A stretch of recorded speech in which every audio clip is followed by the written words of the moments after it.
See, you must become dogged.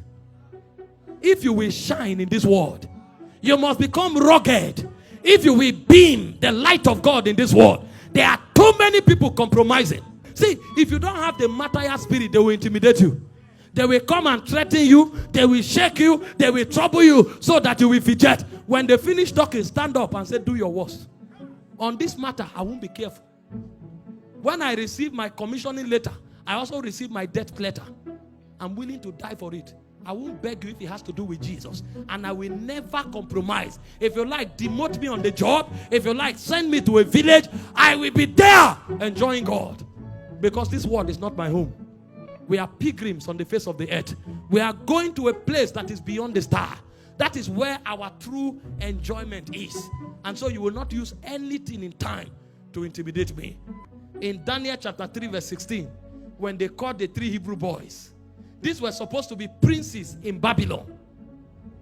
If it is the gospel they are preaching today, all they will know how to do is diplomacy, how to interact with the king and keep their position. That's what they teach in church today. We teach principles of craftiness, treachery. Relationships are not even real anymore because people are taught how to greet you. Somebody will write a letter or write you a message, and there are some who are genuine.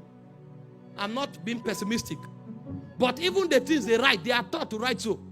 God's servant, I just want you to know that I love you. I appreciate you from the depth of my heart, and I don't take for granted what God is doing in your life. That same person will sit tomorrow with somebody and gossip you. And so what he's writing, he's mentored to write it. He doesn't know what he's saying. Because we have been taught how to doctor relationship. This is what they teach in business school.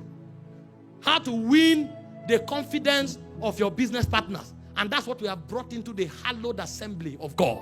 But you see, there are people who can forgo their best relationships if it comes in line with their faith.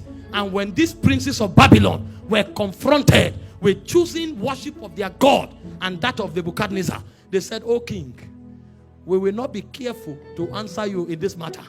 There is a realm where diplomacy stops. If we are talking about matters of Babylon and state, we can address you and relate you to in diplomacy. But if it has to challenge our conviction, we are not careful to answer you in this matter. Do your worst. If it is that image, we will not bow. Is it the Christianity of today? A professor who teaches young people, who is supposed to be the first example of society, a professor comes to dictate a lie and call it a national election result. They know how corrupt the system is that they don't even go for ordinary people. They go for the people that you feel should have credibility. And an old professor walks up after studying for more than 15 to 20 years and lecturing for more than 35 years. There's no character. There's no value. They bring few dollars and the leg is shaking. And he comes to speak English. This is 210. Is that the result that came from the field? And he will introduce himself as Barnabas. Do you know who Barnabas is? Do you know Barnabas?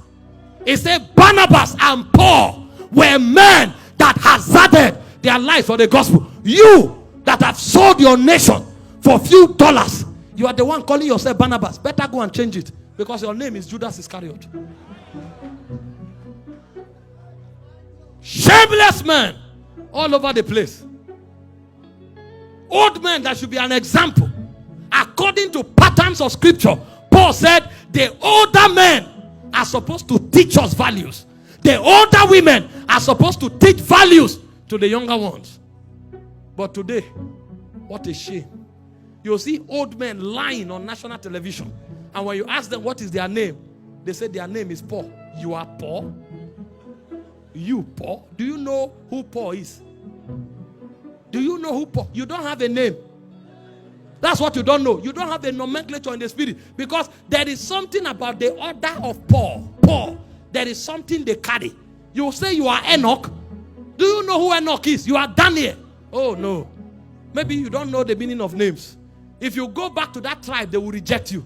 Because you are a shame to that order. But these things happen when there are no witnesses. Paul was speaking. And he said, I die daily. I die daily. Because there are times when I forgo friends. There are times when I forgo businesses. There are times when I forgo opportunities. There are times when I forgo the things that should add value to my life for the sake of this gospel. And because I would have needed those things to progress physically, but because of the gospel, I have to leave them. You see, I die daily. I die daily. If you study Hebrews chapter 11 from verse 35, it said widows received their dead back to life, and they entered the main business. It says some of them endured cruel mocking.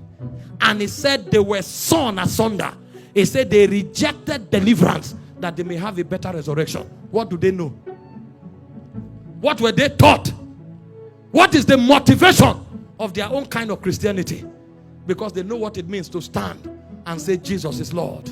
For them, it's not a language. For them, it's a reality. And they will give everything to defend it. I've told you again and again, when Peter was to be crucified, he didn't say, wait, I want to write a letter to my wife. There was no time.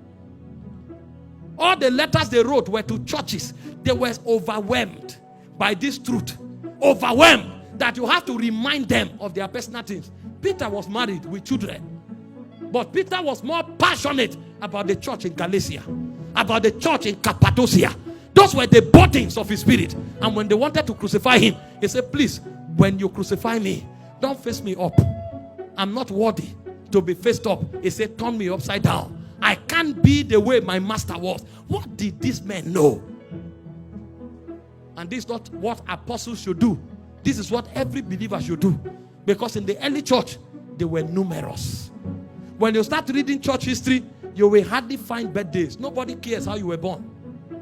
They were interested how you left. And so all you will see are death days. This is when this one died. This is how he died. This is when this one died. This is how he died. We celebrate birthday every year. And our life counts for nothing. Because there's nothing we are standing for. And if we have to die, we will die for it. So poor that it is said now that everybody has a price. God forbid, not me.